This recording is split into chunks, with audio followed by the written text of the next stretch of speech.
السلام عليكم ورحمة الله وبركاته. ازيكم يا بنات؟ وحشتوني كتير. يلا بينا نخش على الفيديو ده، هيعجبك قوي. انا جايبة كل الخضار اللي انتي شايفاه ده انا جبته بأقل من 100 جنيه. انتي بتهزري؟ لا والله ما بهزر، انا جبته فعلا بأقل من 100 جنيه. نصلي ونسلم ونبارك على سيدنا محمد، اللهم صلي وسلم وزد وبارك على سيدنا محمد وآله أجمعين. بصوا يا بنات، اهم حاجة عشان تنزلي تجيبي كل الخضار ده بأقل من 100 جنيه حاجة واحدة، ان انتي ما تنزليش بدري قوي اول ما البياعين بيحطوا الخضار، لان هو هيبيعهولك اغلى ما هيبيعوا اساسا في نفس اليوم. يعني مثلا هضرب لك مثال. الفلفل ده هو في السعر العادي ب20 جنيه دلوقتي. هو اول ما هيحطوا الخضار الصبح هيقول هيبيعوه ب25 جنيه. معقولة؟ ايوه بيبيعوه كده، اللي هو اسمه اول ما بيحطوا الفرش بتاعهم. تمام. انا نزلت بعد العصر على 1:30 2، ممكن تنزلي على 2:30. يعني المهم ان هو قبل وقت العصر كده بشوية. جبت كل الخضار ده زي ما قلتلك بأقل من 100 جنيه، لان هو بيبقى عايز خلاص يمشي، عايز يخلص كل الحاجة اللي معاه، مش عايز يرجع بحاجة، فبيبدأ يقللك في السعر الحاجة. تمام. انا جبت خضرة كمان للمحشي، وجبت جزر وفلفل وطماطم وبصل كبير، وبصل اللي هو بضربه في الكبة، والبصل الصغير بتاع الشوربة، وجبت ما شاء الله ملوخية.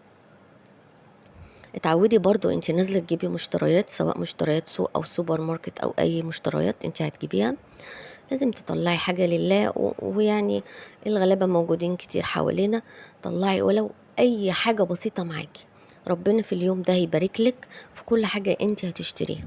احنا عارفين ما نقص مالا من صدقة. زي ما قلتلك، تعالي بقى نتعرف على الأسعار الحلوة بتاعت سوق الخضار النهاردة. أنا جبت الخيار ده والله بجد يا بنات الكيلو ب10 جنيه. الطماطم كان ال2 كيلو دي بتاعت الصلصة ب15 جنيه. جبت البصل الكبير ده كان الكيلو وربع ب10، وفي ناس بتبيع الكيلو ونص. الخيار ده كان ب10. او شايفين ما هوش وحش ولا حاجة يا جماعة. الفكرة ان هو بيبدأ ينقض الخضار بتاعه لمثلا 3 حاجات. كبير كبير قوي، وسط، الصغنن خالص. كل واحد من ده بيبقى بسعر. انا اشوف اللي يناسبني واجيبه. انا رحت جبت ابو 10، وكان زي ما انتوا شايفين في الفيديو جميل جدا، مش وحش ولا في عيب ولا في اي حاجة. الطماطم بتاعت الصلصة دي زي الفل. بس طبعا احنا بننقي واحدة واحدة وبايدينا، شايفين هي لو فيها مثلا اي حاجة غامقة من بره، لكن هي من جوه نظيفة وما فيهاش حاجة.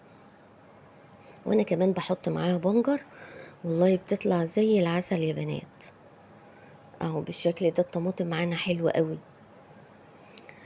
جبت برضو معاكو الملوخية. جبت ربطة الملوخية دي، هي الربطة كانت ب10 جنيه. ده البصل، بس نرجع للبصل كده الاول. البصل شايفين كبير وجميل ازاي، ما شاء الله. خليكي ذكية وتنزلي في الوقت ده، هتجيب الحاجة ممكن بربع تمنها. ركزي معايا وهتوفري كتير قوي. ده بصل الشوربة اللي هو كان ال2 كيلو ونص ب10، يعني الكيلو واقف معاكي ب4 جنيه. ايوه ما شاء الله، الكيلو واقف معاكي ب4 جنيه زي ما بقولك.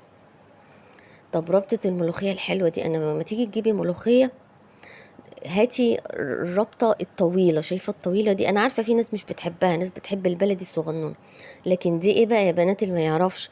دي اسمها الملوخية المزروعة في ارض الذرة. بتبقى طويلة كده وورقها عريض، بتبقى مسكرة على فكرة عن التانية، وبترمي معاكي ورق ما شاء الله. يعني انا رحت عملتها في الكبة، وعملتها 3 اكياس من الملوخية. الربطة الحلوة دي. دلوقتي بقينا بنجيب كيس الملوخية، بصراحة وحش جدا جدا، انا عمري ما بجيبه. وليا اصحابي كتير بيجيبوه بيقولوا ما عادتش حلوة خالص، وما عادتش بتعمل حاجة، يعني طبقين وخلاص. طب ليه؟ ما انا جايباها فريش وحلوة اهي وطازة، وطلعت لي 3 اكياس. الفلفل القمر اللي قدامكم ده انا جايباه والله والله ب10 جنيه. هو اصلا سعره العادي عند بتوع الخضار 20 جنيه، انا جايباه بس ب10 جنيه. استني، انتي قربتي تخلصي الفيديو نسيتيني باللايك. متنسيش تحطي لي اللايك، واشوفكم ان شاء الله في فيديو جديد. مع السلامة.